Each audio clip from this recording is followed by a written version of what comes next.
118 सीटों के अंदर अपनी बढ़त को महत्वपूर्ण कर लिया है।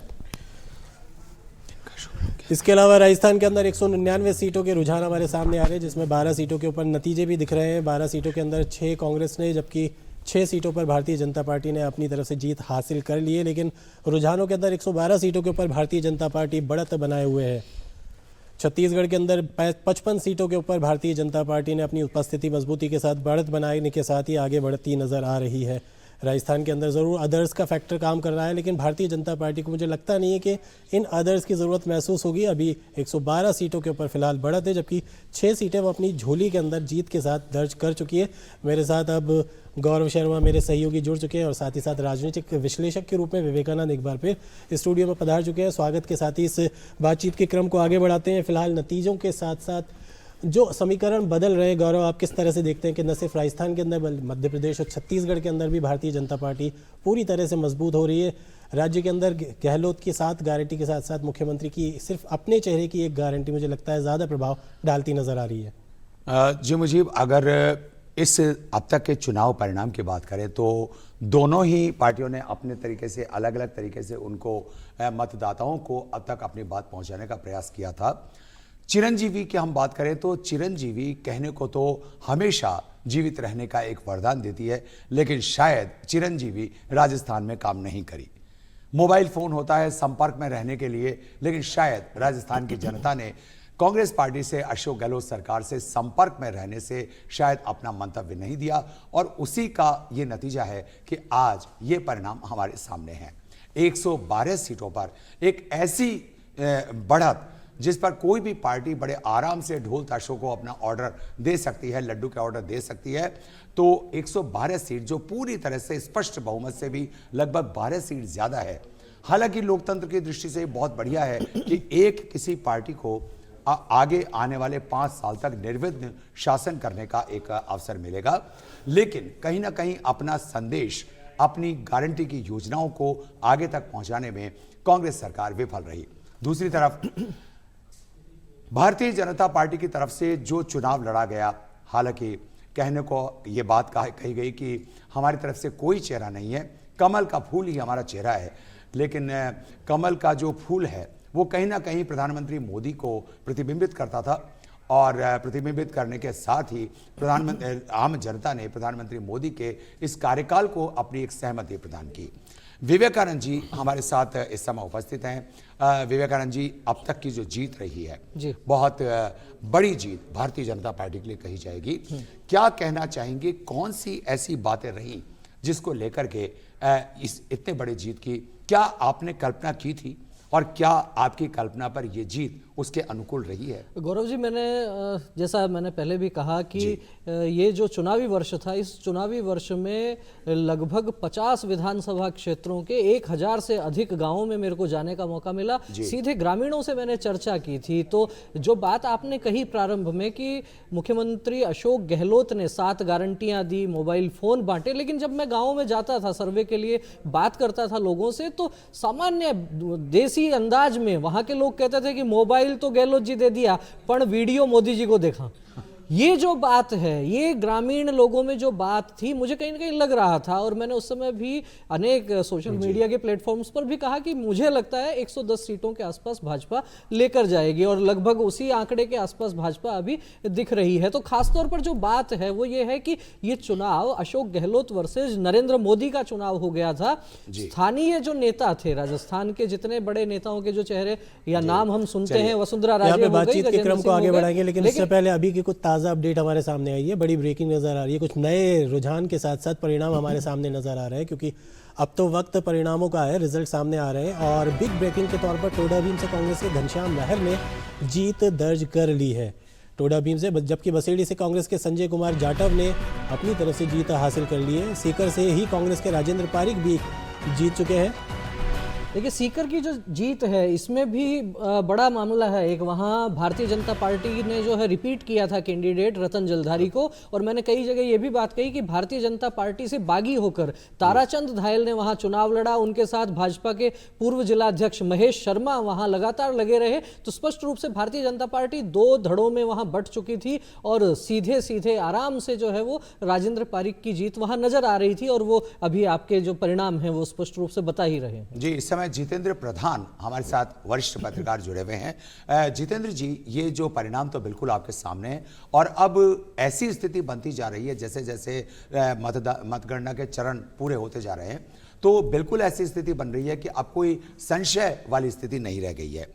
भारतीय जनता पार्टी के 2 फैक्टर जो हैं वो आमतौर पर बोलचाल की भाषा में कहे जाते हैं। एक तो ये कि जिताऊ प्रत्याशियों का चयन किया जाना, और या फिर पीएम मोदी के चेहरे पर चुनाव लड़ना। आपकी नज़र में भारतीय जनता पार्टी के ये जो परिणाम है वो इनमें से किसका परिणाम है? देखिए, सबसे बड़ा, जैसा अभी विवेकानंद जी ने बताया जी, कि मोबाइल दिया अशोक गहलोत ने, लेकिन लोग सोशल मीडिया के रूप में कहीं न कहीं मोदी जी की जो जन कल्याणकारी योजनाएं हैं मोदी सरकार की, उसको ज़्यादा फोकस करते थे। मोदी जी की जब कुल मिला के शॉर्ट में कहा जाए तो पूरे कैंपेन में जो चुनावी प्रचार हुआ उसमें मोदी जी की जो अपील है, मोदी जी ने जो जनता से लास्ट के आप दौरे देखिए, जनता से जो अपील की वो ज्यादा प्रभावी रही है, और कहीं न कहीं जो क्षेत्रीय मुद्दों के बजाय राष्ट्रीय मुद्दे और राष्ट्रवाद ज्यादा प्रभावी जारी रहेगी। इस बीच हमारे साथ हमारे संवाददाता बीकानेर से जुड़ चुके हैं हमारे संवाददाता मोहम्मद रफीक पठान। आइए उनसे जाने की क्या स्थिति है बीकानेर की। बीकानेर के बारे में क्या बताना चाहेंगे रफीक साहब? जी नमस्कार। नमस्ते। बीकानेर की 7 विधानसभा सीट है। अगर बात करूं बीकानेर ईस्ट, वेस्ट और नोखा, श्री डूंगरगढ़ और खाजूवाला, उसके अलावा श्री कोलायत और लूणकरनसर, इन 7 विधानसभा सीटों के अंदर बीजेपी आगे चल रही है, और नोखा के अंदर कांग्रेस आगे चल रही है। सुशीला रामेश्वर डूडी जी, जो रामेश्वर डूडी किसी समय में कांग्रेस के प्रदेश अध्यक्ष भी रहे थे, लेकिन हाँ, वो अस्वस्थ होने के कारण उनकी पत्नी को ये मौका मिला है और वो मैदान में रही हैं। डॉक्टर बीडी कल्ला जो वर्तमान सरकार में मंत्री भी थे, तो उनकी सीट की स्थिति के बारे में बताएं। बीडी कल्ला की अगर बात करें तो जेठानंद व्यास जो कि आरएसएस से जुड़े हैं वो आगे चल रहे हैं। करीब उन्होंने 231 मत प्राप्त कर लिए हैं, जबकि बीडी कल्ला 67,385 ताजा स्थिति है जी। तो अब तक कितने चरणों की कुछ बता सकेंगे कि बीकानेर में कितने चरणों की मतगणना पूरी हो चुकी है? बीकानेर में करीब 15 चरण तो पूरे हो चुके हैं जी। अभी 20-22 के चरण तक और होनी है। और मैं ये बता दूं कि बीकानेर के अंदर 3 मंत्री रहे हैं, तीनों ही पीछे चल रहे हैं। एक तो बीडी कल्ला, दूसरा भंवर सिंह भाटी, गोविंद राम मेघवाल और भंवर सिंह भाटी, तो तीनों अपने अपनी। तो मैं ये बता दूं कि खाजूवाला विधानसभा क्षेत्र से डॉक्टर विश्वनाथ मेघवाल जीत चुके हैं। जी रफीक जी, इन तीनों मंत्रियों का, क्योंकि मंत्री जब एक विधायक जब मंत्री रहता है तो उनके पास काम करने के मौके, दूसरों को ऑब्लाइज करने के मौके, अनुग्रहित करने के मौके ज्यादा होते हैं, लेकिन इसके बावजूद, मंत्री होने के बावजूद इन तीनों का अपने निर्वाचन क्षेत्र को नहीं निकाल पाना किस बात का संकेत है? क्या कारण रहे? क्या स्थानीय जनता में उनके प्रति किसी तरह की नाराजगी थी?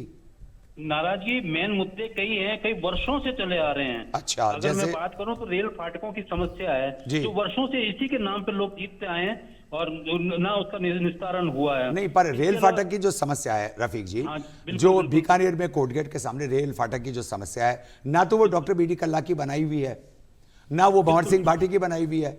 तो ऐसे में जब क्या इनका समाधान भी कोई ये नहीं है कि इस 5 साल के अंदर था, तो फिर इसकी एंटी इनकम्बेंसी इन मंत्रियों को क्यों झेलनी पड़ी? क्या इसके पीछे सरकार की पूरी एक कार्यशैली के प्रति नाराजगी नहीं थी? जी बिल्कुल, मैं ये कहूंगा कि इस लाइन को बाईपास लेने की भी पहले घोषणा हुई थी, लेकिन प्रयास भी हुए, कुछ नहीं हुआ।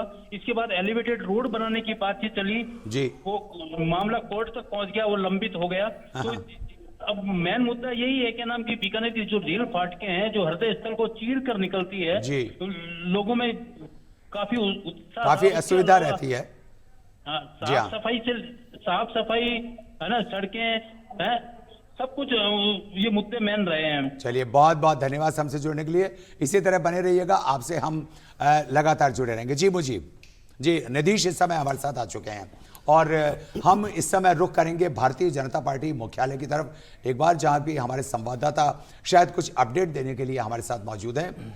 भारतीय जनता पार्टी मुख्यालय पर विकास सोनी इस समय है। विकास, हमें आप सुन सकते हैं? बात करते हैं जी मैडम, रुझानों में लगातार भारतीय जनता पार्टी बढ़त बनाए हुए। देखिए, अब रुझानों की बात ना करें, हम लोग विजय की ओर बढ़ रहे हैं और ये विजय बहुत ही, जिसको थम्पिंग मेजोरिटी कहते हैं, उस मेजोरिटी की तरफ हम लोग जा रहे हैं। और ये सिर्फ कारण जो रहा, मुझे लगता है कि गहलोत का मैजिक खत्म हुआ और मोदी जी का मैजिक चल गया राजस्थान में। और पिछले 5 वर्षों में जिस प्रकार उन्होंने राजस्थान की जनता के साथ, यहाँ गहलोत साहब ने खिलवाड़ किया, बेटियों के साथ, लॉ एंड ऑर्डर के साथ, युवाओं के साथ, किसानों के साथ, तो ये सारी जनता त्रस्त थी। 1 साल में रेवड़ियाँ उनकी काम नहीं आई। जिस तरह महिलाओं को उन्होंने रेवड़ी बांटा, महिलाओं ने नकार दिया। वोट और परसेंटेज बढ़ा के उसी समय 25 तारीख को सिग्नल दे दिया था महिलाओं ने कि राजस्थान में सरकार आने वाली है भारतीय जनता पार्टी की, जो सुरक्षा देगी, जो हमें उन्नति की ओर ले जाएगी। इन्हीं कामनाओं के साथ लोगों ने वोट किया था। कुछ सीटों पर स्थिति साफ हो गई, आपको क्या लगता है ये आंकड़ा कहां तक छुएगा भारतीय जनता? हम लोगों ने जो आकलन किया था अपने सारे इंटरनल जो बीजेपी की टीम होती है, उसके हिसाब से हम लोग 135 का सोच रहे थे और देखिए कहां तक जाता है। अभी तो 15-16 तो पार ही कर गया, मेरे ख्याल से 23 तक पहुंच गया, 123 तक पहुंच गया है, तो हमें 135 तक लग रहा है। भारतीय जनता पार्टी से मुख्यमंत्री पद का चेहरा पूरे राजस्थान में बात हो रही है, अब कुछ स्थिति क्लियर? ये सवाल बहुत ही आप लोग के लिए आम है, जितने भी पत्रकार बंधु हैं ये सवाल जरूर करते हैं, लेकिन मैं बताऊं, यहाँ खड़े होकर मुख्यमंत्री का निर्णय नहीं होगा। विधायक जितने जीते हैं, विधायक दल में ये निर्णय होगा, फिर हमारा पार्लियामेंट्री बोर्ड उसको डिक्लेयर करेगा। सारे विधायक मिलकर निर्णय करेंगे कि राजस्थान का सिरमौर या राजस्थान का मुख्यमंत्री कौन बनेगा, ये हम आप नहीं कर सकते हैं। देखिए, राजस्थान के परिणाम में भारतीय जनता पार्टी प्रचंड बहुमत के साथ सरकार बनाने जा रही है। आदरणीय प्रधानमंत्री नरेंद्र मोदी जी को जिस तरह का मैंडेट दिया है राजस्थान की जनता ने, उसका हम अभिनंदन करते हैं, स्वागत करते हैं। राजस्थान की जनता ने बहुत बड़ी जिम्मेदारी आज भारतीय जनता पार्टी के माथे पर डाली है।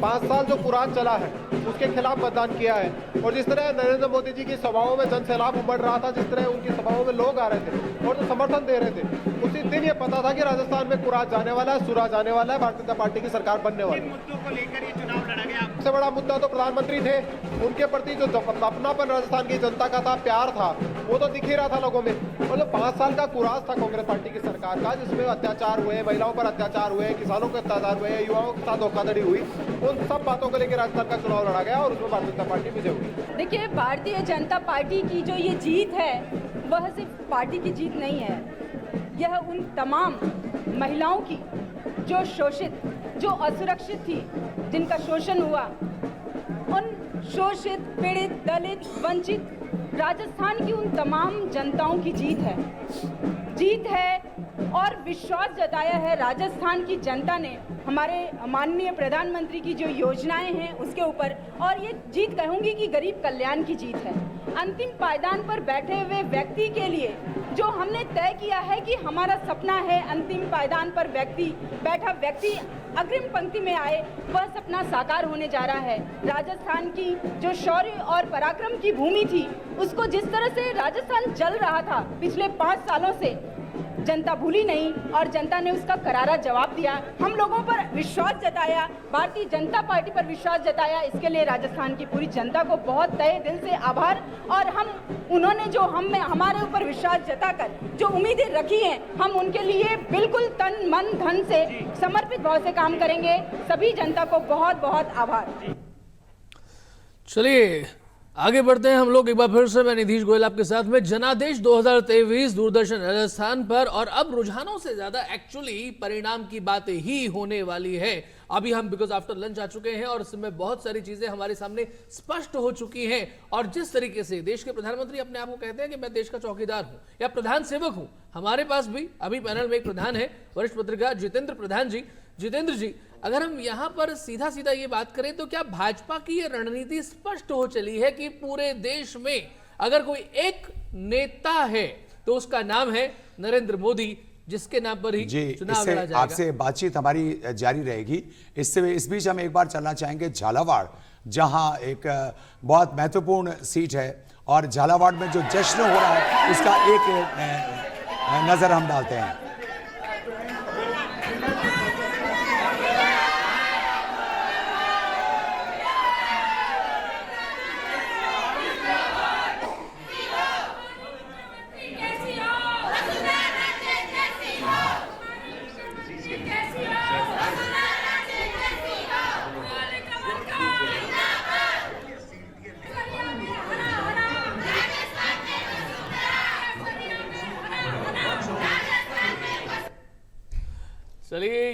ये बड़ा इंटरेस्टिंग था। अभी हम लोग बात कर रहे थे जितेंद्र प्रधान जी से, प्रधान सेवक नरेंद्र मोदी एक चेहरा फूल, इसके बारे में। और अभी हमने झालावाड़ से देखा कि राजस्थान का मुख्यमंत्री कैसा हो, वसुंधरा राजे जैसा हो। तो ये एक दो बातें हैं जितेंद्र जी, आप दोनों बातों का अर्थ जो है वो स्पष्ट रूप से आप समझ भी पा रहे होंगे, थोड़ा जनता को भी समझाइए। देखिए, आपने ठीक कहा, जो नरेंद्र मोदी है वो देश भर में भारतीय जनता पार्टी का अब की बार जो चुनाव हुआ, जो मोदी जी के नाम पे ही सब चुनाव लड़ा गया। मुख्यमंत्री का कोई चेहरा नहीं था भारतीय जनता पार्टी की तरफ से, घोषित रूप से कांग्रेस की तरफ से भी कोई चेहरा नहीं था। चूंकि अशोक गहलोत मुख्यमंत्री थे, वो ही पूरे चुनाव प्रचार को लीड कर रहे थे और उन्होंने ही स्ट्रेटेजी बना के सरकार की गारंटियां और योजनाओं के नाम पे चुनाव लड़ा। और भारतीय जनता पार्टी की तरफ से नरेंद्र मोदी ने कहा कि सबसे बड़ी गारंटी मैं हूं। उन्होंने जो गारंटी दी कि मोदी की गारंटी, मुझे लगता है इस चुनाव में कांग्रेस की जो गारंटी थी, मुख्यमंत्री अशोक गहलोत ने जो गारंटी दी, उन पर कहीं न कहीं जो मोदी ने एक चुनावी सभा में कहा था कि मोदी की गारंटी पे भरोसा कीजिए, तो कहीं न कहीं आम जनता ने जिस तरह से जनादेश आ रहा है, उस जनादेश को देखते हुए लगता है प्रधानमंत्री नरेंद्र मोदी की गारंटी कहीं न कहीं मुख्यमंत्री अशोक गहलोत की गारंटियों पे भारी रही और जनादेश स्पष्ट है। और जनता ने पहले जो अनुमान लगाया जा रहा था कि खंडित जनादेश मिल सकता है, निर्दलियों और जो दूसरे दलों की सहायता से सरकार बनेगी, लेकिन जनता ने बड़ी समझदारी भरा निर्णय लिया है जिससे साफ तौर पे एक पार्टी को बहुमत दिया है। और एक दूसरी बात और कहना चाहूंगा, विपक्ष भी इस बार काफी मजबूत हुआ है। एक दौर ये था जब 156 सीटें 163 सीटें आई थी। इस समय जितेंद्र जी आपसे हमारी बातचीत जारी रहेगी। इस समय बीकानेर जिले के खाजूवाला से प्रत्याशी डॉक्टर विश्वनाथ अपनी प्रतिक्रिया देते हैं। आइए जानते हैं कि क्या इस चुनाव नतीजों पर उनकी प्रतिक्रिया है। जैसे खाजूला विधानसभा की जनता ने और प्रदेश नेतृत्व ने, केंद्रीय नेतृत्व ने मेरे में चौथी बार विश्वास व्यक्त किया, उस विश्वास में मैं खरा उतरूंगा। इस क्षेत्र की जो जितनी भी प्राथमिकताएं हैं, जैसे सिंचाई पानी हो, बिजली पानी, सड़क और चिकित्सा, शिक्षा, इन सब की प्राथमिकताओं पर पूरा ध्यान दिया जाएगा। जितने भी विकास के अधूरे कार्य हैं उनको पूरा किया जाएगा। आज जो जीत हुई है, ये संपूर्ण की संपूर्ण जीत का श्रेय जनता को जाता है। जी, तो इन्होंने सारी जीत का श्रेय जो है आम जनता को दिया है, तो निश्चित रूप से बहुत महत्वपूर्ण है। जितेंद्र जी, हम अपनी बात जारी रख सकते हैं। जी, जो जनादेश की बात थी, जिस तरह से जनता ने जो जनादेश दिया है, तो जनादेश पहले ही आशंका थी, जिस तरह से एग्जिट पोल आ रहे थे कि खंडित जनादेश हो सकता है, बागियों और जो निर्दलीय हैं और या कुछ छोटी पार्टियां, उनके सहयोग से सरकार बनेगी। कुछ लोग कह रहे थे कांग्रेस की सरकार बनेगी, कुछ कह रहे थे, अब वो चीज़ क्लियर हो गई है। और साफ तौर पे कहीं न कहीं, जैसा आपने कहा, इंद्रेश भाई ने जो कहा कि कहीं न कहीं प्रधानमंत्री नरेंद्र मोदी की गारंटी, अशोक गहलोत की जो गारंटियां हैं, 7 गारंटी और उससे पहले जो गारंटी दी थी जनता को, उन पर भारी पड़ी है। और साथ के साथ शहरों में राष्ट्रवाद का मुद्दा भी, विवेकानंद भाई ने ग्राउंड रिपोर्टिंग की है, काफी पूरे राजस्थान में घूमे, तो इनको भी कहीं न कहीं इनके मैंने कई वीडियो भी सुने, तो उसमें साफ तौर पे नजर आया कि राष्ट्रवाद का मुद्दा शहरी क्षेत्रों में भारी रहा है। हमारी बातचीत जारी रहेगी। इस बीच राजसमंद से जो जीती हुई प्रत्याशी हैं दीप्ति किरण माहेश्वरी भारतीय जनता पार्टी की तरफ से, उनकी प्रतिक्रिया जान लेते हैं कि जीतने के बाद उनकी क्या प्रतिक्रिया है। Over to Rajsamand. बिल्कुल, राजसमंद की चारों सीटों पर भारतीय जनता पार्टी ने अपनी जीत दर्ज करी है और मतलब चुनाव डिक्लेयर होना बाकी है, लेकिन डेफिनेटली हम बहुत अच्छा फील कर रहे हैं। और राजस्थान में सरकार बन रही है, भाजपा की सरकार बनने जा रही है और सुशासन की शुरुआत है ये, तो बहुत ही अच्छा और गर्व फील हो रहा है। जनता को धन्यवाद देना चाहूँगी। सबसे ज़्यादा तो मैं पूरे राजसमंद की जनता को धन्यवाद देना चाहूँगी, जिन्होंने पिछले 2.5 साल में बहुत कुछ सिखाया है, बहुत साथ दिया है और अपना आशीर्वाद मैं यही चाहूँगी कि इसी तरीके से बनाए रखें वो हमारे ऊपर। जी, तो ये थी राजसमंद से दीप्ति किरण माहेश्वरी। हम आपको बताते चले कि 2018 के चुनाव में, यानी आज से 5 साल पहले जब इन्होंने पहली बार चुनाव लड़ा था, तो ये बहुत कम वोटिंग मार्जिन से जीती थी। 5310 वोटों से इन्होंने जीत हासिल की थी।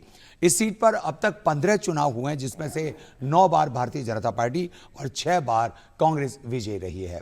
तो निधीश, गौरव, आपने जो बात कही है कि जो इतिहास है ये बहुत कुछ बताता है, लेकिन अभी हम लोग बात करें वर्तमान की, और वर्तमान में जो बातें निकल करके सामने आ रही है। जितेंद्र जी, अभी हमने जो प्रधानमंत्री नरेंद्र मोदी की बात आ रही थी कि भाई इस समय दिया कुमारी, विद्याधर नगर से दिया कुमारी जो भारतीय जनता पार्टी की प्रत्याशी विजयी हुई हैं, वे इस समय लाइव हैं। बार वोट करने गई, युवा बहुत बड़ी संख्या में थे, न्यू वोटर्स थे, सब लोग चाहते थे कि हम प्रधानमंत्री मोदी जी को वोट करें, भारतीय जनता पार्टी को वोट करें, हम बदलाव चाहते हैं।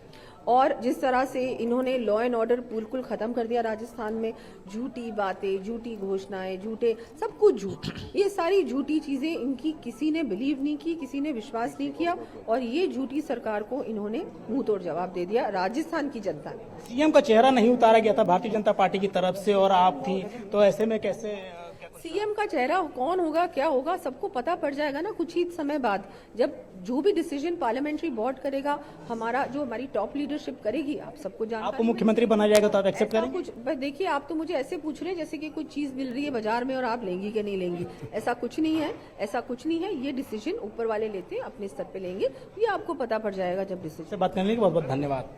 चलिए ये जो बात हुई है दिया कुमारी जी से, जो कि अभी जीत चुकी हैं जयपुर में विद्याधर नगर विधानसभा क्षेत्र से आप विजयी हुई हैं, और ये बड़ा एक फैक्टर जो है वो काम किया है। हमारे साथ में कांग्रेस के प्रवक्ता जो है किशोर शर्मा जी, वो भी आप जुड़ चुके हैं। और किशोर जी, यहाँ पर जो एक बात आ रही है कि भाई भाजपा का जो एक, देखिए अभी रुझान जो है उसकी हम बात नहीं कर रहे, बल्कि परिणाम की बात करें। रुझान के हिसाब से तो अगर हम बात करें छत्तीसगढ़ में भी, मध्य प्रदेश में भी और राजस्थान में भी, तीनों जगह पर जो है वो भाजपा का पूर्ण बहुमत है आ चुका है। अब ये प्रधानमंत्री नरेंद्र मोदी के चेहरे की जीत है या भाजपा के संगठन की जीत है, इन दोनों में हम लोगों को थोड़ा सा देखना चाहिए। और कांग्रेस कहां पर लैग कर गई है? जी, किशोर जी से हमारी चर्चा हम अभी काफी देर तक हम इनसे विचार विमर्श करेंगे। इससे पहले हमारे कुछ फ्लैश है। बयाना से निर्दलीय प्रत्याशी ऋतु बनावत ने जीत हासिल कर ली है। विराटनगर से भारतीय जनता पार्टी के कुलदीप धनखड़ जीते हैं। मनोहर थाना से भारतीय जनता पार्टी के गोविंद प्रसाद को जीत हासिल हुई है। एक और बड़ी खबर आ रही है, वल्लभनगर से भारतीय जनता पार्टी के उदयलाल डांगी जीते हैं। हम आपको बता दें कि वल्लभनगर से बांदीकुई से भारतीय जनता पार्टी के भागचंद टाकड़ा को विजय हासिल हुई है। सपोटरा से मंत्री रमेश मीणा 43,000 से ज्यादा मतों से हार गए हैं। बहुत बड़ी खबर है। रमेश मीणा गहलोत सरकार में मंत्री थे, लेकिन इस समय 43,000 से ज्यादा मतों से हारे हैं। एग्जैक्टली काफी बड़े सेटबैक्स हुए हैं, बिकॉज कई मंत्री जो हैं उनके हार गए हैं। और ये सेटबैक्स, और जो हम बात कर रहे थे किशोर जी, आपसे यही बात करना चाहेंगे कि ये जो सेटबैक्स हुए हैं और कांग्रेस कहां पर लैग कर गई है, क्योंकि एक जगह पे कांग्रेस की सरकार थी राजस्थान में और बहुत तरीके से सरकार बचा करके चल रहे थे, और उसके बाद में मध्य प्रदेश में भी आप 2018 में जीते थे, छत्तीसगढ़ में भी आप 2018 में जीते थे, तो तीनों ही राज्यों में आप चले गए। किशोर जी, निश्चित तौर पर ये हमारे लिए भी बड़ा सोचने का विषय है, और ये इस चूँकि बड़ी पार्टी से गहन विचार विमर्श इस पर होगा और जो भी कारण होगा उस पर विचार किया जाएगा। लेकिन एक बात बहुत साफ तौर पे समझ लेना चाहिए जी कि पिछले 5 सालों में राजस्थान में कांग्रेस सरकार ने जो काम किया वो बाकी किन्हीं सरकारों में नहीं हुआ। हर वर्ग को टच करने की कोशिश की गई, हर वर्ग को राहत दी गई, और चिरंजीवी योजना, OPS योजना और बिजली की जो यूनिट में बिजली की दरों में जो कमी की गई थी, जो सब्सिडी दी गई थी, वो ऐसी योजना थी कि एक तरीके से लैंडमार्क थी। और ये इनके लिए, ये इन सारी योजनाओं के लिए प्रधानमंत्री नरेंद्र मोदी ने खुद तारीफ की थी। उन्होंने कहा था कि हम राज में आएंगे तो इनको बंद नहीं करेंगे, इनको और आगे बढ़ाएंगे। अब कैसे क्या हुआ, चूंकि लोकतंत्र में हम तो अभी भी अंतिम समय तक इस पर निगाह रखे हुए हैं। किशोर जी, आपकी बात को आगे बढ़ाते हुए हम ये कहना चाहेंगे कि आपको एक बार फिर से फ्लैशबैक में ले जाना चाहेंगे 2018 में। हालांकि जो कुछ मैं कहने जा रहा हूं वो एक अधिकृत बात नहीं है, लेकिन आम जनता में ये वाक्य जो है वो काफी चला था कि मोदी तुझसे बैर नहीं, वसुंधरा तेरी खैर नहीं, और वो सीधे तौर पर हमारे सामने चुनाव के नतीजों में आया। मेरा आपसे पूछना ये कि क्या ये चुनाव उस नारे को थोड़ा परिवर्तित करके कहते हैं कि गहलोत तुझसे बैर नहीं, लेकिन विधायक तेरी खैर नहीं?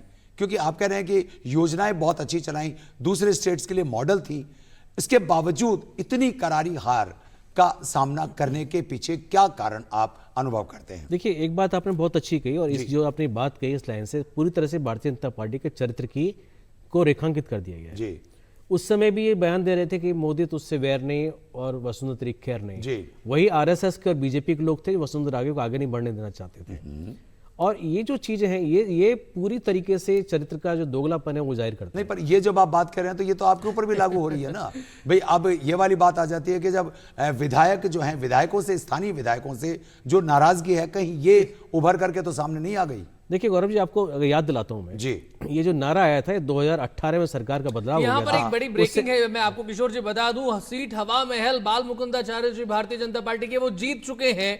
ये एक बड़ी खबर है। अब तक ऐसा आ रहा था कि परकोटे में जो है वो भारतीय जनता पार्टी को विशेष सफलता हासिल नहीं हो रही है, लेकिन बाल मुकुंदाचार्य जी पहली बार पॉलिटिक्स में आए हैं। 1.5 महीने पहले उनका चेहरा जो है वो सामने आया और हवा महल सीट से वो RR तिवारी को हरा करके भारतीय जनता पार्टी की तरफ से एक विजयी घोषित हुए हैं। नागौर से हमारे इस समय मुजीब नागौर से हमारे संवाददाता हमारे साथ जुड़ चुके हैं, शबीक अहमद। शबीक जी, क्या स्थिति है नागौर में? अब तक के नतीजों की और मतगणना के कितने चरण पूरे हो चुके हैं?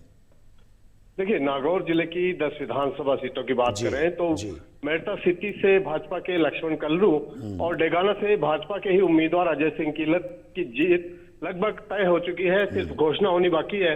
इसके अलावा जो बाकी की 8 सीटें हैं उनमें RLP के हनुमान बेनीवाल खींवसर से आगे चल रहे हैं। वहीं नागौर विधानसभा सीट जो कि हॉट सीट मानी जा रही थी और जहां पे ज्योति मिर्धा भाजपा से जो प्रत्याशी हैं उनके चाचा हरेंद्र मिर्धा कांग्रेस से उम्मीदवार थे और इस चुनाव में चाचा की जीत दिखाई लग रही है क्योंकि वे 14 राउंड के बाद 13,000 वोटों से आगे चल रहे हैं और जो भी अब EVM खुलनी बाकी है वो उन्हीं क्षेत्रों की बताई जा रही है जहां कांग्रेस का दावा मजबूत माना जाता है। ऐसे में नागौर की सीट कांग्रेस की तरफ जाती दिखाई दे रही है। वहीं जायल विधानसभा क्षेत्र से भाजपा की डॉक्टर मंजू बागमार है, वो बहुत मामूली अंतर से आगे चल रही है। इस बारे में कहा जा सकता है कि अभी भी कुछ परिणाम है उसमें बदलाव आ सकता है क्योंकि अभी भी 3-4 राउंड की मतगणना होनी बाकी है। वहीं डीजवाना जो कि हाल ही में जिला बना था और कांग्रेस से विधायक चेतन डूडी को इसका श्रेय मिलने की बात कही जा रही थी, लेकिन पूर्व मंत्री यूनुस खान जो कि भाजपा से बगावत कर चुनाव मैदान में आए थे, उन्होंने कड़ा मुकाबला इस चुनाव मैदान में किया है और लगभग 9,000 वोटों से अभी भी निर्दलीय बहुत धन्यवाद कांग्रेस के जी, बहुत धन्यवाद। हमारे साथ जुड़े रहिए, आपसे नागौर की अपडेट हम लगातार लेते रहेंगे।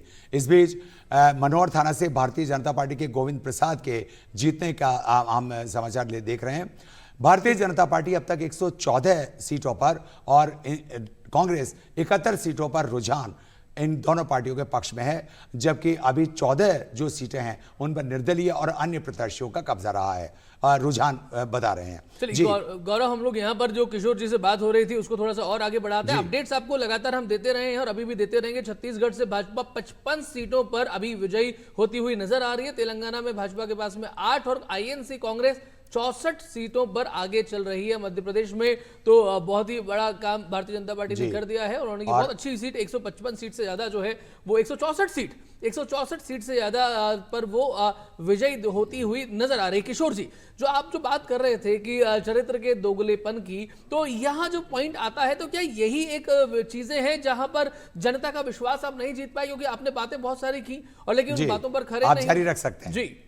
देखिए, आपने वो बात कही कि ये वसुंधरा तुझसे तेरी खैर नहीं, ये नारा 2018 से बहुत पहले आ गया था मार्केट में और बीजेपी की पार्टी ने इसको चलाना शुरू कर दिया था। ऐसा नहीं कि 2018 के इलेक्शन में एकदम आया हो, क्योंकि ये RSS और बीजेपी के टॉप लीडरशिप ने तय कर लिया था कि वसुंधरा राजे को अगली बार जीतने नहीं देना है और बड़ा तरीके से बात हुई और उसमें उन्होंने उनको हरा दिया। आप निश्चित एक सवाल कर रहे थे, उस सवाल का मैं दोबारा रिपीट कर दें। आपने कोई सवाल किया था बीच में, हाँ, कि योजना को चला नहीं पाए। पूरी कांग्रेस सरकार ने पूरे 5 साल काम किया। कोरोना में यदि सक्सेस रेट अगर पूरे देश में किसी का रहा तो राजस्थान सरकार का रहा। उसके बाद जितनी भी योजना आई वो सारी योजनाएं जमीन से जुड़ी हुई थी और हर वर्ग के लिए थी, उसका फायदा लोगों तक पहुंचा। जी किशोर जी, अब एक बार फिर से हम अपनी बातचीत को जारी रखेंगे। इस बीच जयपुर के किशनपोल से अमीन कागजी जो इस चुनाव में विजयी घोषित किए गए हैं, उनसे हमारे संवाददाता ने बात की। आइए उनकी प्रतिक्रिया जानते हैं। कागजी चुनाव जीत चुके हैं, वो सीधे हमारे साथ मौजूद हैं, उनसे हम जानना चाहेंगे, आप चुनाव जीत गए हैं, क्या कुछ कहना चाहेंगे? देखिए, सबसे पहले तो हमारे हाई कमान को बहुत बहुत मुबारकबाद, जो उन्होंने मुझ पे विश्वास व्यक्त करके तीसरी बार टिकट दिया और मैं उनकी अपेक्षाओं पे खरा उतरा, उनकी उम्मीदों पे खरा उतरा। किशनपोल विधानसभा क्षेत्र की तमाम जनता को बहुत बहुत शुक्रिया, बहुत बहुत बधाई कि उन्होंने फिर से मुझे अपने बीच में सेवा करने का मौका दिया है। हर ज़रूरतमंद व्यक्ति की हम मदद कर सकें, सरकार की योजनाओं को घर घर तक पहुंचा सकें और लोगों के दिल में रहकर उनकी सेवा करें, ऐसा मैं अपने आप को महसूस करता हूं। आपकी चैनल के माध्यम से मैं सिर्फ एक बात, एक संदेश किशनपोल विधानसभा क्षेत्र के लोगों को देना चाहता हूं कि अब इलेक्शन खत्म हो गया है। हो सकता है, हालांकि हमारे कांग्रेस पार्टी की किसी भी कार्यकर्ता ने, किसी भी नेता ने कोई किसी तरह का किसी के ऊपर आरोप नहीं लगाया। हमने बहुत सौम्य तरीके से इलेक्शन लड़ा, बहुत सांप्रदायिक सौहार्द बना के रखने में हम कामयाब हुए। तो ये थे अमीन काजी, इनका साफ तौर पर कहना है कि अभी भी ये आश्वस्त है, इनका बहुत लग रहा है कि जैसे जैसे दिन ढलेगा, शाम होगी, शाम तक जब तस्वीरें साफ होगी तो हो सकता है कि हमारी मुलाकात इसी तरह से हम आपसे संपर्क बनाए रखेंगे। किशनपुर विधानसभा की हम बात करें तो जो मौजूदा विधायक जो अभी इसमें जीते हैं, पिछली बार 8,870 वोटों से उन्होंने विजय हासिल की थी। इस सीट पर अगर इस चुनाव को भी शामिल करें तो 2 बार भारतीय जनता पार्टी और 2 बार कांग्रेस पार्टी को विजय हासिल हुई है। किशोर जी, आपसे हमारी बातचीत जारी थी और हम बात कर रहे थे कि कौन सी कमी रह गई जिसकी वजह से जनता ने इससे पहले एक और कुछ हमारे पास न्यूज़ फ्लैश है। आसपुर से भारत आदिवासी पार्टी बीएपी के उमेश मीणा विजयी हुए हैं। कोटपुतली से भारतीय जनता पार्टी के हंसराज पटेल ने विजय हासिल की है। इन्होंने मंत्री राजेंद्र सिंह यादव को हराया जो गहलोत सरकार में मंत्री थे, उच्च शिक्षा मंत्री भी रहे हैं। इसके अलावा भीनमाल में कांग्रेस के समरजीत सिंह विजयी घोषित हुए हैं। तो ये थे कुछ ऐसे न्यूज़ फ्लैश। एक बार फिर से किशोर जी आपकी तरफ रुख करना चाहेंगे कि हम बात कर रहे थे यहाँ पर अन्ना गौरव जो एक और हमारे पास में ब्रेकिंग आ रही है कि गोपाल शर्मा जो सिविल लाइंस विधानसभा क्षेत्र से कंटेस्ट कर रहे थे प्रताप सिंह खचरियावास को, वो जीत चुके हैं और एक वोकल मिनिस्टर जो प्रताप सिंह खाचरियावास उसका कारण, उसका एक बहुत बड़ा महत्वपूर्ण ये भी है कि प्रताप सिंह खाचरियावास इस समय गहलोत सरकार के एक बहुत महत्वपूर्ण मंत्री और एक बहुत ही एक आउटस्पोकन मंत्री के रूप में सामने आए थे, हर मुद्दों पर मुखर होकर बोलते थे। और गोपाल शर्मा ने क्योंकि पहली बार ये चुनाव लड़ा था और सिविल लाइन से उन्होंने पहली बार में ये विजय हासिल की है, तो ये बहुत बड़ी एक उपलब्धि भारतीय जनता पार्टी की बड़ी खबर भी है, क्योंकि ऐसे मुखर और प्रखर व्यक्तित्व को तो जीतना चाहिए, लेकिन अगर वो हारे तो हारने के कारण भी हम लोग किशोर जी से जानना चाहेंगे। लेकिन अभी हमारे पास पत्रकार साथी हमारे प्रवीण जाखड़ जी हमारे बीच में पधार चुके हैं। प्रवीण जी, आपका दूरदर्शन स्टूडियो में बहुत स्वागत है और हम आपसे थोड़ा सा आपसे भी एक रिएक्शन इसके बारे में लेंगे कि किस तरीके से जो चीजें इस समय दिखाई दे रही हैं, जो बात आ रही थी अभी किशोर जी जो है वो बात कर रहे थे, उनसे उनकी प्रतिक्रिया वापस भी लेंगे कि उन्होंने जब बात की कि भाई आरएसएस और बीजेपी का दोनों की बात की, लेकिन बात यहाँ पर ये है कि संगठन के तौर पे जी मनीष, एक बार निधीश, हम एक बार प्रतापगढ़ से जुड़ना चाहेंगे क्योंकि प्रतापगढ़ में हमारे संवाददाता हमसे जुड़ चुके हैं, मनीष जैन। मनीष, बताएं क्या स्थिति है प्रतापगढ़ में और कितने चरणों की मतगणना पूरी हो चुकी है? जी, प्रतापगढ़ विधानसभा में बताना चाहूंगा 14 राउंड अभी तक जो है वो पूरे हो चुके हैं और यहाँ भाजपा के जो हेमंत मीणा है वो 19,574 वोटों से अपने जो निकटतम प्रतिद्वंदी हैं रामलाल मीणा, उनसे फिलहाल आगे चल रहे हैं। जी, प्रतापगढ़ में और कितने चरणों की मतगणना हो चुकी है? जी, 14 राउंड में जो है यहाँ पे मतगणना हो चुकी है और इसी प्रकार जो यहाँ की झरियावत विधानसभा है, यहाँ 19 राउंड कंप्लीट हो चुके हैं और यहाँ पे भारत आदिवासी पार्टी के जो थावरचंद मीणा है वो फिलहाल 876 वोटों से आगे हैं। यहाँ सबसे बड़ा उलटफेर जो है झरियावत के अंदर देखा जा रहा है। भाजपा और कांग्रेस में पहले यहाँ पे सीधा मुकाबला था कन्हैयालाल मीणा और नगराज मीणा के बीच में, लेकिन 19वें राउंड में जो थावरचंद मीणा है वो यहाँ से 876 वोटों से आगे हैं। जी, बहुत बहुत धन्यवाद। हम इसी तरह जुड़े रहिए हमारे साथ, हम लगातार आपसे अपडेटेड रहेंगे। जी, और हम आगे बढ़ते हैं। जितेंद्र प्रधान जी हमारे साथ में थे और अब हमारे साथ में है वरिष्ठ पत्रकार प्रवीण जाखड़ जी। प्रवीण जी, यहाँ जो बातें अभी अमीन जी हमारे साथ में थे वो बोल रहे थे, जो अभी विजय घोषित हुए किशनपोल से, कि भाई अभी तक किसी कांग्रेस नेता ने कुछ ना ऐसी कोई बात नहीं बोली है, चाहे हम हारे या जीते। लेकिन यहाँ पर भी अभी किशोर जी हमारे साथ में है, तो यहाँ पर भी एक पॉइंट जो है वो सामने हमारे दिखाई दे रहा है कि धीरे धीरे पार्टी पॉलिटिक्स जो है वो जिस दिशा में आगे बढ़ रही है कि भाई उसने ऐसा बोला, उसने वैसा बोला, उसके बारे में इधर उधर की बातें जो है, तो क्या आपको लगता है कि जनता सब देख रही है और जनता ने ये देखा पुरुषार्थ किसने किया, काम किसने किया, काम किसने दिया, इसके कारण से भाजपा जीती और कांग्रेस हारी? देखिए, कई चीजें हैं। कांग्रेस का अपना दावा है कि हमने बहुत काम किया है और उसके बावजूद अगर काम किया है तो फिर जनता ने नकार क्यों दिया है? इस समय हम लोग देखें तो जो आंकड़े और रुझान जिस तरह के अभी तक के आ चुके हैं उसमें साफ तौर पर लग रहा है कि कांग्रेस हार रही है और बीजेपी सरकार बनाने जा रही है, लेकिन वो सम्मानजनक हार है, हम लोग ये कह सकते हैं। इतनी बुरी हार भी नहीं है अगर हार आ रही है तो भी, लेकिन ये है कि कई सारे समीकरण काम करते हैं, जातिगत समीकरण भी काम करते हैं, पोलराइजेशन भी हुआ है, बहुत सारे फैक्टर हैं, काम भी जो नेताओं ने किया है। लेकिन ये चीज़ इस बार देखने को मिल रही है कि मंत्री हैं, जैसे मंत्री बहुत सारे हार चुके हैं, तो सरकार का काम है या फिर जो ग्राउंड पे जो काम हुआ है उनमें गैप है कहीं ना कहीं। एक पब्लिसिटी मिली है कि भाई हमने बहुत काम किया है, लेकिन ग्राउंड पे लोगों की नाराजगी अब सामने आई है। ये बहुत ही इंपॉर्टेंट है कि लोग उसको खारिज कर रहे हैं। कम्युनिकेशन गैप तो इसलिए नहीं कह सकते कि पिछली सरकार की तरफ से जो काम किए गए, जो योजनाएं सामने रखी गई, बहुत सारे कैंप लगाए गए, राहत कैंप के नाम पे जिस तरह के गारंटी कैंप लगाए गए, यहाँ तक कि चुनाव के समय पर भी जैसे बूथ लगाए जाते हैं, रजिस्ट्रेशन 7 गारंटी के लिए रजिस्ट्रेशन कैंप लगाए गए। क्या इसके बाद भी हम ये कहेंगे कि आम जनता तक बात नहीं पहुंच पाई?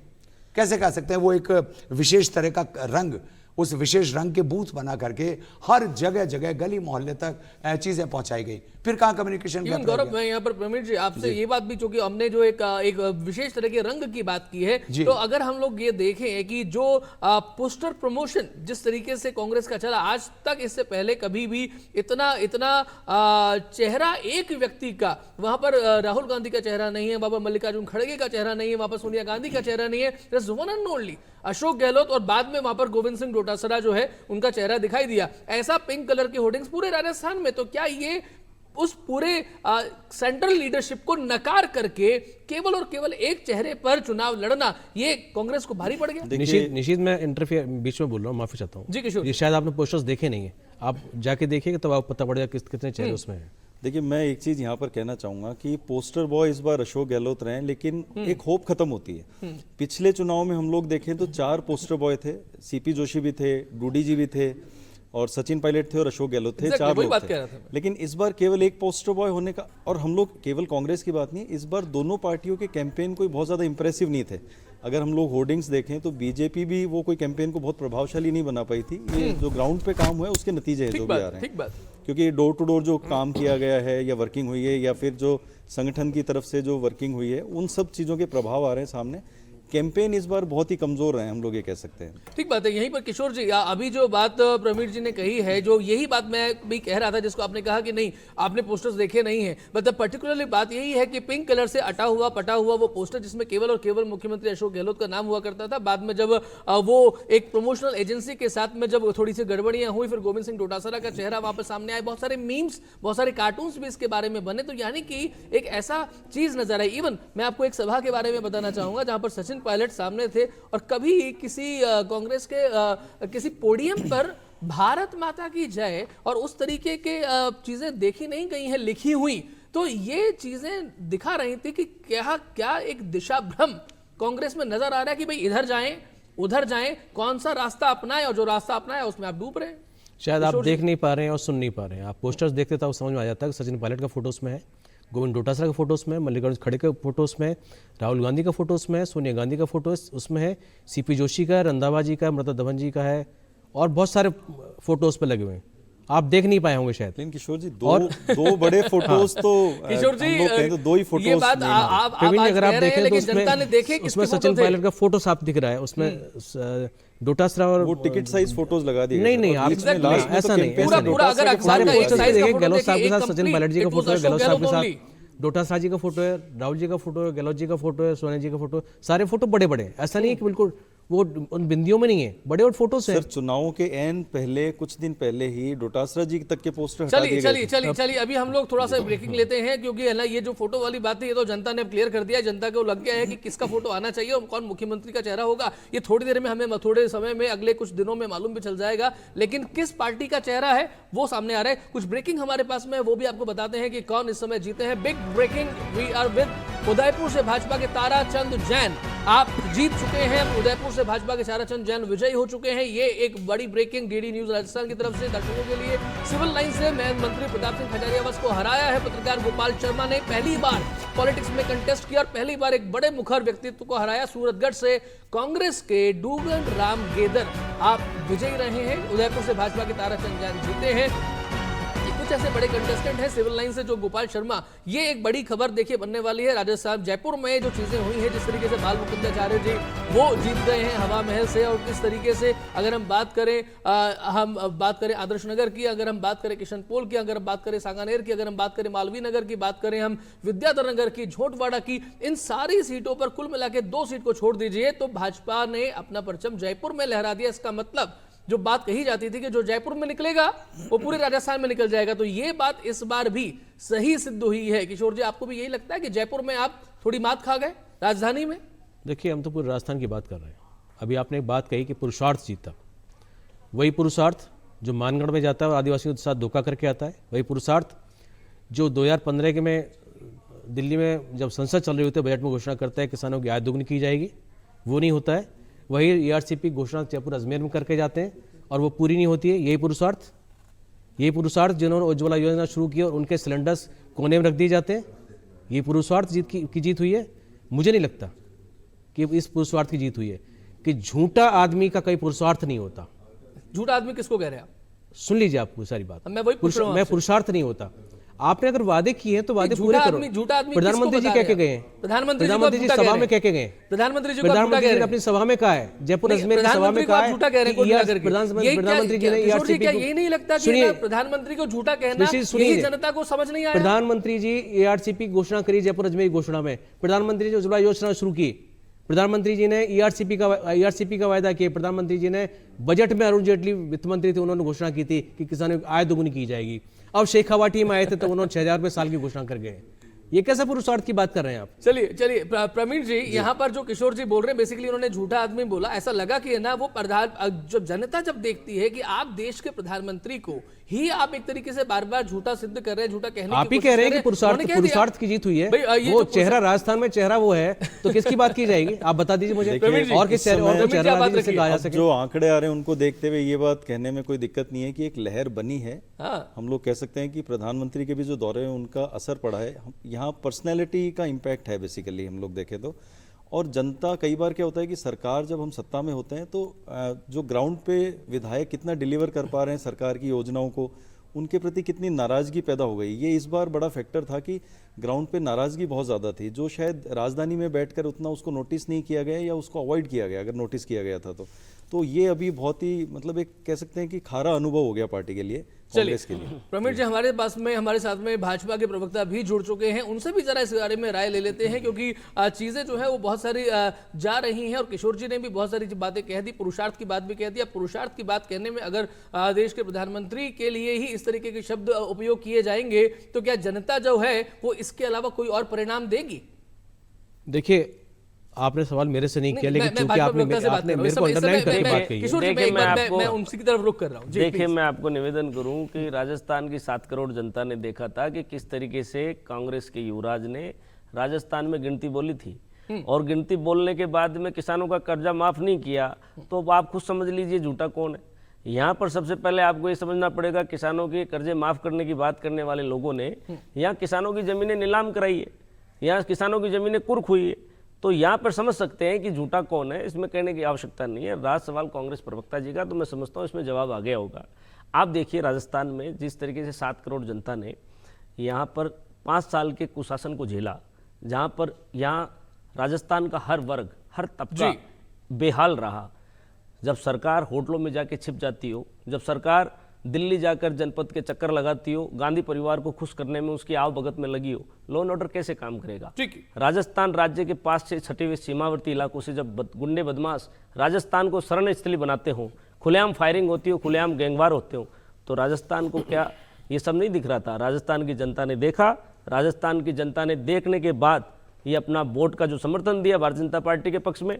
निश्चित तौर पे मैं समझता हूँ कि ये जो लड़ाई थी, लॉ एंड ऑर्डर की लड़ाई थी, ये लड़ाई महिलाओं के सम्मान की थी, ये लड़ाई किसानों के सम्मान की थी, ये लड़ाई उन युवा बेरोजगारों के मान सम्मान की थी जो ओवर एज हो चुके थे। इस पेपर लीक घोटाले से, इस पेपर लीक के डाके से जिन लोगों ने आत्महत्याएं की, मैं समझता हूं कि वो सब तमाम सारी चीजें जिम्मेदार रही है। भारतीय जनता पार्टी का कार्यकर्ता मजबूती के साथ मैदान में खड़ा रहा, और कांग्रेस की आपस की अंतर्कलह, मैं समझता हूं कि हमारे प्रत्याशियों को ज्यादातर मतों से जिताने का जो काम किया वो इनके आपस के अंतर्कलह ने किया।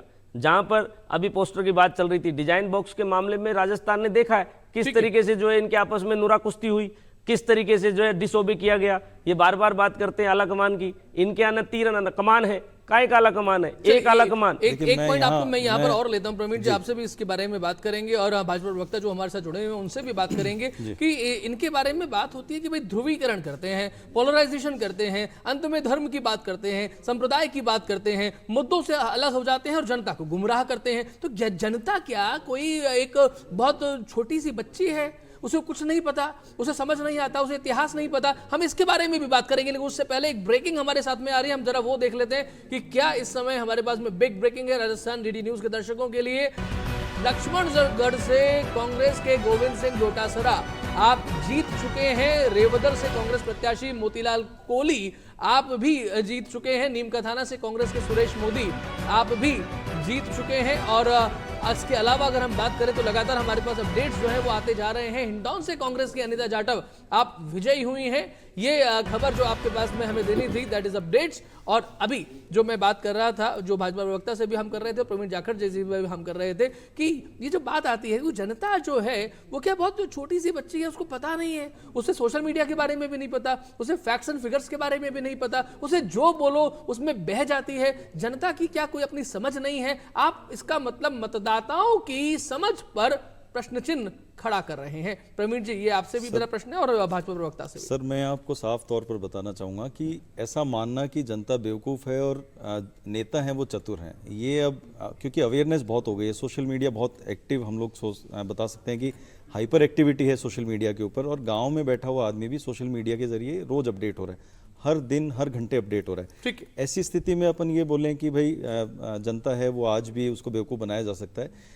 कई फैक्टर जो है काम करते हैं, कई भौगोलिक भी समीकरण बन जाते हैं, कई बार जातिगत समीकरण काम करते हैं, पोलराइजेशन भी काम करता है, लेकिन एक अल्टीमेटली पीछे कहीं ना कहीं लहर जरूर बनती है, चाहे वो पिछली बार जैसे चलिए ये लहर की बात भी करेंगे। अभी हमारे साथ जैसलमेर से चंद्रशेखर भाटिया जुड़ चुके हैं, हमारे संवाददाता, जरा उनसे बात करते हैं और जैसलमेर की खबर उनसे लेते हैं। जी चंद्रशेखर जी, आपको हमारी आवाज मिल रही है, बताइए जैसलमेर के क्या समाचार? सर नमस्कार। जैसलमेर के अंदर 2 विधानसभा सीट है, जिसमें जैसलमेर विधानसभा सीट से छोटू सिंह भाटी ने अपने निकटतम प्रत्याशी कांग्रेस के रूपाराम धनदेव को 18,700 मतों से पराजित कर दिया है, जिसकी आधिकारिक घोषणा होनी अभी बाकी है। जबकि पोखरण के अंदर अभी तक प्राप्त समाचारों के अनुसार महंत प्रतापपुरी है, वो भाजपा के महंत प्रतापपुरी कांग्रेस के साले मोहम्मद से 23,167 मतों से आगे चल रहे हैं। जी, यानी कि आपने महंत प्रतापपुरी की बात की, जिसकी ध्रुवीकरण की बात यहां पर भी अभी चल रही थी, वहां पर भी चीजें चल रही हैं और अपनी अपने तरीके से राजनीति जो है वो आगे बढ़ रही है। मुझे लगता है कि शायद जैसलमेर से चंद्रशेखर भाटिया जी का संपर्क अभी हमसे कट गया है, हम उनसे थोड़ी सी और बात करना चाह रहे थे, आगे फिर से और उनसे और बात करेंगे, लेकिन यहाँ पर अभी बात जो है प्रवीण जी पूरी नहीं हुई थी, लेकिन मैं एक रिएक्शन हमारे भाजपा प्रवक्ता का भी इसी मुद्दे पर लेना चाहूंगा कि भाई साहब बताइए कि सर की क्या पॉइंट है, क्या जनता को आज इतनी आसानी से गुमराह किया जा सकता है? वो किसी भी लहर में बह जाती है बस यूं ही। अगर जनता को आसानी से बेवकूफ बनाया जा सकता जी, तो फिर ये नतीजे इस तरीके के नहीं आते। आप समझना, कांग्रेस ने बेवकूफ बनाने की कोशिश की, 7 झूठे वादे किए, गारंटियां दी, कांग्रेस ने महंगाई बढ़ा के और फिर महंगाई राहत कैंपों के नाम पे वाहवाही लूटने का काम किया। तो ये तमाम सारी चीजें आप देख सकते हैं, अगर जनता इनके बहकावे में आती तो रिजल्ट ये थोड़ी ना होता। रिजल्ट बिल्कुल साफ है, जनता बिल्कुल, लोकतंत्र में जनता का सम्मान है, जनता सर्वोच्च है, जनता सब कुछ जानती है। और मैं कहता हूं कि अगर नहीं जानती तो रिजल्ट ये नहीं होता। और जिस ध्रुवीकरण की आप बात कर रहे हैं तो मैं समझता हूं, आप इसको देख लीजिए, आपका जो जैसलमेर पोखरण का जो रिजल्ट है, महंत प्रतापपुरी जी जो आज आगे चल रहे हैं, अगर ध्रुवीकरण की बात होती, कादरी जमात खुलेआम उनके साथ नहीं होती, आज वही मुस्लिम लोग जो है आज महंत प्रतापपुरी जी के साथ है, चुनाव का नतीजा बदल रहे हैं, आपके मंत्री के खिलाफ खड़े हैं। आपके हवा महल से जो है अगर आप बात करते तो मुकुंदाचार्य जी जो आज चुनाव जीते हैं, तो आपका वोट अल्पसंख्यक समाज को डरा कर लेने की जो कांग्रेस की पुरानी परिपाटी है, कहीं ना कहीं मैं समझता हूं कि इसमें सेंधमारी हुई है, ये टूटी है और जनता समझदार हो गई, तभी तो इस तरीके के रिजल्ट आपको चौंकाने वाले सामने आ रहे हैं। मुराद जी, ये बात और आपसे जानना चाहेंगे क्योंकि आप भी उसी माइनॉरिटीज कम्युनिटी का, हालांकि एक बात अलग है कि जो भारत में मुस्लिम जिसे अल्पसंख्यक कहा जाता है वो बेसिकली सेकंड मेजोरिटी है, वो माइनॉरिटी नहीं एक तरीके से। लेकिन हम अगर उसके बारे में बात नहीं करें, बात ये करें कि 8% देश में, अगर हम, चूंकि आप बात कर रहे थे प्रधानमंत्री नरेंद्र मोदी जी की भी इससे पहले, तो 8% मुस्लिम कम्युनिटी का वोट भाजपा को प्राप्त हुआ है, तो क्या इसका मतलब यह माना जाए कि उनका वोट ही नहीं मिलता? मुराद जी, नहीं, ऐसा बिल्कुल नहीं है, आपको समझना पड़ेगा। मैंने आपको कहा ना कि अगर ऐसा, ये कांग्रेस का फैलाया हुआ भ्रम है। कांग्रेस ने डरा के और धमका के जिस तरीके से अल्पसंख्यक समाज को बेवकूफ बनाया, अल्पसंख्यक समाज को जिस तरीके से 55 सालों तक धकेल के रखा पीछे, मैं समझता हूं कि जब से माननीय मोदी जी ने सबका साथ सबका विकास नारे की जो घोषणा की, उस दिन के बाद पढ़ा लिखा मुस्लिम, पढ़ा लिखा अल्पसंख्यक समाज भारतीय जनता पार्टी से जुड़ा, मुख्य धारा में आ चुका है। राजस्थान में एक भी मुस्लिम प्रत्याशी को टिकट नहीं दिया। देखिए, आप अपनी फिक्र कीजिए, एक भी प्रत्याशी को टिकट नहीं दिया। आप खुद मुसलमानों की सीटों पे सबसे सुरक्षित सीटें समझ के क्यों चुनाव लड़ाते हैं? अपने बड़े नेताओं को वहां चुनाव क्यों लड़ाते हैं? सरदारपुरा में कितने मुस्लिम है, उसके बावजूद अशोक गहलोत जी उस सीट को क्यों नहीं छोड़ते? समझिए आप इस बात को। सूरसागर से आप मुस्लिम लड़ाते हैं, वहां आबादी कम है, उसके बावजूद आप वहां सूरसागर में मुसलमान को टिकट देते हैं, और आप यहाँ खुद अपने मुस्लिम बहुल्य सीटों को अपनी बापोती समझने वाले कांग्रेस नेताओं को फटकार लगी है, मैं समझता हूं। और समझिए, इस राजस्थान की जनता ने, 7 करोड़ जनता ने कांग्रेस के माया भ्रम को तोड़ा है, और जिस तरीके से नतीजे चौंकाने वाले हैं कांग्रेस के लिए, मैं समझता हूं कि एक वेंटिलेटर पे जाने के अलावा कोई और रास्ता बचा नहीं है। जिस तरीके से राजस्थान की जनता ने इनको मुंहतोड़ जवाब दिया है, इनकी झूठी गारंटियों का, मोदी जी के विकास मॉडल को स्वीकार किया है, राजस्थान के विकास मॉडल को झूठा करार दिया है। चलिए मुराद जी, हम लोग आपसे बात करेंगे थोड़ी देर बाद में। अभी उदयपुर से पंकज पालीवाल जी हमारे साथ में फोन इन पर मौजूद है। आइए जरा पंकज जी से बात करते हैं। पंकज जी, उदयपुर से आप हमारे साथ में हैं, नमस्कार। जी नमस्कार, पंकज पालीवाल बोल रहा हूँ उदयपुर से। जी पंकज जी, बताइए, उदयपुर के, झीलों की नगरी उदयपुर, क्या हाल वहाँ के? झीलों की नगरी उदयपुर के हालचाल बहुत अच्छे हैं। मॉर्निंग सुबह 6 बजे से ही बारिश, मौसम ने साथ दिया, बारिश चालू होने लग गई। जैसा कमल का फूल खिलना था, वैसे बारिश का भी आना शुरू हो गया था। उदयपुर में कमल कितना खिला? उदयपुर में विधानसभा क्षेत्र की 8 सीटें हैं। उदयपुर शहर, उदयपुर ग्रामीण, जाडोल, खेरवाड़ा, कोटड़ा, गोगुंदा और वल्लभनगर, और ऐसे करके उदयपुर के 8 विधानसभा क्षेत्र हैं, जिसमें 73 प्रत्याशी अभी मैदान में है जो अपना भाग्य आजमा रहे थे अब तक। और काफी रुझान आ चुके हैं। उदयपुर शहर से लगभग भारतीय जनता पार्टी के ताराचंद की मीणा काफी लंबी लीड ले चुके हैं, 30,000 वोटों की, जिसमें कांग्रेस के गौरव वल्लभ को हरा 2 राउंड होना बाकी है। वल्लभनगर में लगभग 16 राउंड हो चुके हैं। 16 राउंड में भारतीय जनता पार्टी के उदयलाल डांगी अभी 20,000 वोटों से आगे चल रहे हैं। ठीक है, यानी कि उदयपुर से अगर आप बात करें तो लगभग स्थिति जो है वो स्पष्ट हो चली है हमारे सामने अभी। जी, अभी केवल 2 सीटों पे नई पार्टी उभर कर आ रही है, सलूम्बर और खेरवाड़ा में, बीटीपी और बीएपी। तो बीटीपी और बीएपी दोनों भी लगातार काफी अच्छे वोट ला रही, जो अभी नई पार्टी हुई है। तो ये भी भारतीय जनता पार्टी और कांग्रेस के लिए आने वाले समय में बीजेपी और बीएपी को भी इनको करना पड़ेगा पूरा। चलिए, यानी कि उनको भी साधना पड़ेगा किसी न किसी तरीके से। सब साथ जो बात है वो आगे चलती रहेगी, आप नजर बनाए रखिए, और आपसे कुछ देर बाद में आपसे फिर रूबरू होंगे और आपसे बात करेंगे। उदयपुर बहुत एक महत्वपूर्ण क्षेत्र बन जाता है, क्योंकि राजस्थान के बहुत बड़े बड़े नेतृत्व जो है वो उदयपुर क्षेत्र से निकल करके सामने आया है। खैर, बात आगे भी करेंगे जी।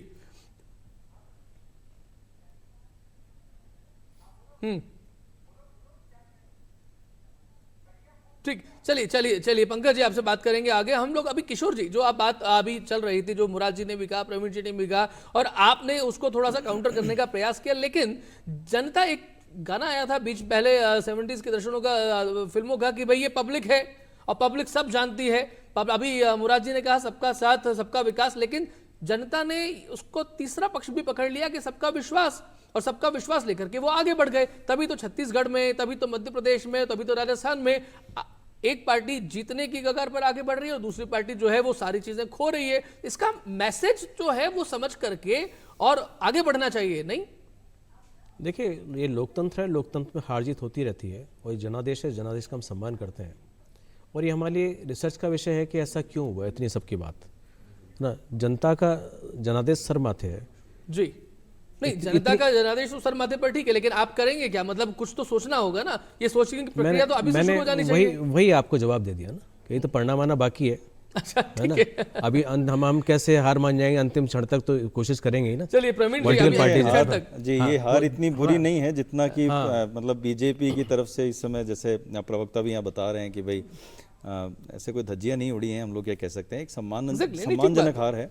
मेहनत की गई थी कांग्रेस की तरफ से भी, और जो कैंपेन में ये कोशिश की गई थी कि 7 गारंटियां जो लेकर आए थे, या चिरंजीवी का एक इम्पैक्ट बड़ा देखा गया है पूरे राजस्थान में। कई चीज़ें थी जो काफ़ी प्रभावशाली थी, कई चीज़ें थी जो काफ़ी कमज़ोर थी, लेकिन उन सब के बीच में यहाँ तक स्टैंड करना भी काफ़ी ठीक है, अच्छा माना जा सकता है, इतना बुरा नहीं है। मुराद जी, इस पॉइंट को आपसे लेना चाहेंगे क्योंकि ये बहुत महत्वपूर्ण पॉइंट है। अगर हमने देखा 2013 में जब भाजपा जीती थी तो 160 से प्लस सीट थी, और है ना कांग्रेस के पास में केवल 21 सीटें जो है वो कांग्रेस के पास में आई थी। यानी कि जब आप जीतते थे तो आपका मार्जिन जो है वो बहुत हाई होता था। इस बार कहीं ना कहीं तो भाजपा के पॉइंट पर भी लैक हुआ है, ये तो आपको भी स्वीकार करना होगा कि कहां पर ऐसा हो गया कि प्रधानमंत्री नरेंद्र मोदी का इतना बड़ा चेहरा, 5 साल की एंटी इनकम्बेंसी, राज बदलेगा, रिवाज बदलेगा, ये सारी की सारी बातें, इतने सारे मुद्दे जिसमें कन्हैया लाल का मुद्दा भी प्रमुख तरीके से आता है, करौली की बात आती है, नेवाई की बात आती है, मालपुरा की बात आती है, बहुत सारी चीजें जो है, पेपर लीक की बात आती है, भीलवाड़ा की बात आती है। इसके बावजूद भी अगर आपको 110 सीटों तक ही